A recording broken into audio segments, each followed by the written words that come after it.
Magandang araw mga bata! Nalaman mo sa nakalipas na aralin ang lokasyon ng Pilipinas ang dahilan ng pagdanas nito ng klimang tropikal. Ang klima ring ito ang dahilan kaya iba't ibang mga hayop at halaman ang nabubuhay sa bansa. May dalang pagpapala ang lokasyon ng Pilipinas. Ngunit may malalaking hamon din ang lokasyong ito sa pamumuhay ng mga Pilipino. Dito natin malalaman ang natatanging lokasyon, hamong pangkalikasan sa Pilipinas. Pilipinas bilang bahagi ng Western North Pacific Typhoon Basin. Bilang isang bansang maritime, malaki ang epekto ng mga nakapalibot na mga karagatan at dagat sa dinaranas sa panahon sa Pilipinas. Isa sa may malaking epekto ay ang Karagatang Pasipiko kung saan matatagpuan ang Pilipinas ay tinatawag na Western North Pacific Typhoon Basin. Isa ito sa mga tinutukoy na bahagi ng mundo kung saan karaniwang nabubuo ang mga bagyo. Sanhi nito ang mainit na temperatura, malalim na karagatan at kakaunting pananggalang sa lugar na ito. Panganib ng bagyo. Sa mga bagyong nabubuo sa Western North Pacific Typhoon Basin, tinatayang higit sa 20 ang pumapasok sa Philippine Area of Responsibility kada taon. 5 sa mga ito ay karaniwang malalakas at nagiging mapaminsala. Ang nabubuong mga bagyo ay binibigyan ng international na pangalan. Ngunit kapag pumasok na ito sa Philippine Area of Responsibility, binibigyan ito ng pag-asa ng lokal na pangalan. Ang pagpapangalan sa bagyo ay ginagawa upang maging madali ang pagtukoy rito. Karugtong nito, nagiging mas espesipiko ang gagawing paghahanda at pangangasiwa upang mapababa ang inaasahang epektong kalamidad nito.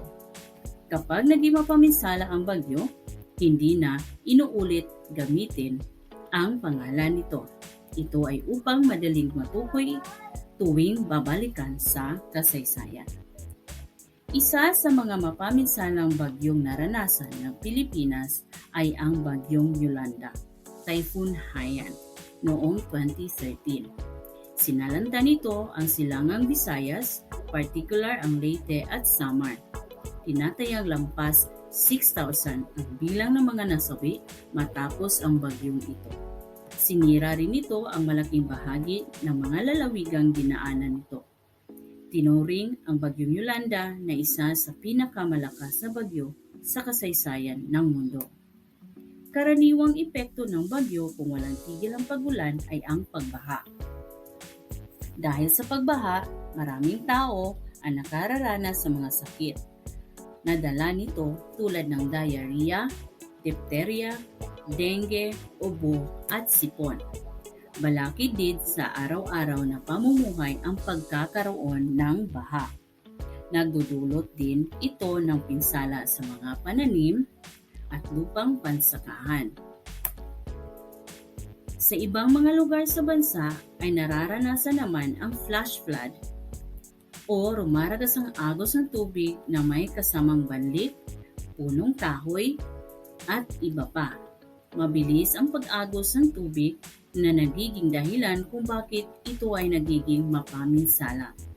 Ang walang habas na pagmimina at iligal na pagtutroso ang nagiging sanhi ng kawalan ng mga punong kahoy na makatutulong sana sa pag-iwas sa pagbaha. Isa pang pinsalang idinudulot ng bagyo ay ang pagkakaroon ng landslide o pagguho ng lupa mula sa mga burol, bundok at kabundukan. Sa matinding ulan, lumalambot ang lupa dahil wala masyadong punong kumakapit sa lupa. Kaya madali itong gumuho.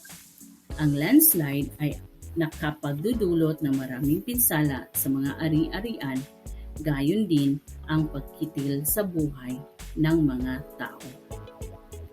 Isa pang maaari mangyari tuwing may bagyo ay ang pagkakaroon ng storm surge o daluyong sa mga baybayin. Ang daluyong ay ang pagtaas ng tubig mula sa normal nitong level. Nakadepende sa lakas ng bagyo at hangin ang daluyong at mas magiging malakas ang epekto nito lalo na kung high tide. Nagiging mapaminsala ang daluyong kapag umabot ang tubig nito sa mga kabahayan, tulad ng nangyari noong bagyong Yolanda. Pilipinas bilang bahagi ng Pacific Ring of Fire. Isa pa rin katangi-tangi sa lokasyon ng Pilipinas ay ang pagiging kabilang nito sa tinatawag na Pacific Ring of Fire o tinatawag ding Circum-Pacific Belt. Ito ay ang landas sa karagatang Pasipiko na pinakamarami ang mga bulkan at kung saan madalas maganap ang paggalaw ng lupa sa ilalim ng mundo. Dahil dito, karaniwan na ang mapanganib na pagputok ng bulkan at paglindol sa Pilipinas. Panganib na pagputok ng bulkan. Ang landas ng Pacific Ring of Fire ay may habang 40,000 kilometro. Lumalagos ang landas na ito sa mga tectonic plate sa Pasipiko, Isla ng Cocos, Hilaga at Timog Amerika at sa Pilipinas. Sa rehiyong ito matatagpuan ang 452 bulkan. Binubuo ng mga bulkan ito ay ang mahigit sa 75% ng mga bulkan sa buong mundo. Nasa 90% ng pinakamalalakas na pagsabog at paggalaw ng lupa sa mundo na naitala ay ang nangyari sa Pacific Ring of Fire.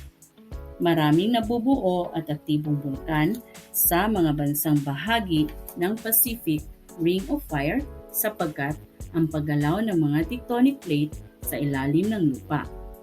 Ang pagbubungguan at pagsasapawan ng mga tectonic plate ang nagiging dahilan ng pagbuo ng bulkan. Ang mga pagsabog ng bulkan at mga lindol ay nagdudulot ng mga pagbabagong pisikal sa mga anyong lupa at anyong tubig sa mundo. Ang Pacific Ring of Fire ay may malaking epekto sa pamumuhay sa halos kalahati ng populasyon ng mundo. Sa Pilipinas, mayroong 53 bulkan.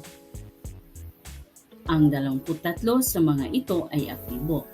Makikita sa sumusunod na mapa ng Philippine Institute of Volcanology and Seismology ang mga tinutukoy na aktibong bulkan sa bansa. Nilagyan ito ng panandang linya, ang mga ito ay maaaring pumutok anumang oras. Makikita rin na may mga bulkan na tinatawag na potentially active. Ang mga ito ay may paggalaw sa ilalim ngunit walang naitalang pagsabog ang mga ito. May mga bulkan na tinaguriang dormant sapagkat tila ito ay natutulog dahil sa matagal na panahon na hindi nito pagsabog. Ang ibang bulkan ay inactive o walang anumang pagputok ang naganap. Tinutukoy sa mapa ang mga lugar sa bansa na madalas makaranas ng mapamisalang epekto ng pagputok ng bulkan gaya ng Camiguin, Sulu, Biliran, Albay, Bataan, Sorsogon, South Cotabato, Laguna, Camarines Sur at Batanes. Ang bulkang Mayon, Canlaon, Pinatubo, Taal at Bulusan ay ilan sa mga pinakaaktibong bulkan sa bansa. Panganib ng paglindol. Ang Valley Fault System ay ang tinatawag na fault line ng mga tectonic plate na nagbubungguan sa isa't isa. Binubuo ito ng dalawang bahagi. Una ay ang West Valley Fault na tumatagos mula sa Marikina hanggang sa iba't ibang bahagi ng Kalakhang, Maynila. Pangalawa ay ang East Valley Fault na tumatagos sa lalawigan ng Rizal. Lindol ang pinakamalaking epekto ng pagkakaroon ng VFS sa bansa. Ginagamit ang instrumentong seismograph sa pagtuklas at pag-record ng mga lindol. Ang magnitude ng isang lindol ay sinusukat ayon sa iskalang Richter. Sa ngayon, ginagamit na rin ang iskalang moment magnitude para sa mas matinding paglindol. Ang intensity ng lindol ay sinusukat naman sa pamamagitan ng iskalang Mercalli at iskalang Rossiforel. Ang mga lugar sa bansa na madalas makaranas ng paglindol ay ang La Union, Benguet, Ifugao, Tarlac, Surigao del Sur, Davao Oriental, Pangasinan, Pampanga, Nueva Vizcaya at Nueva Ecija. Makikita naman natin sa mga sumusunod na talahanayan ang mga mapaminsalang lindol na dinanas ng Pilipinas.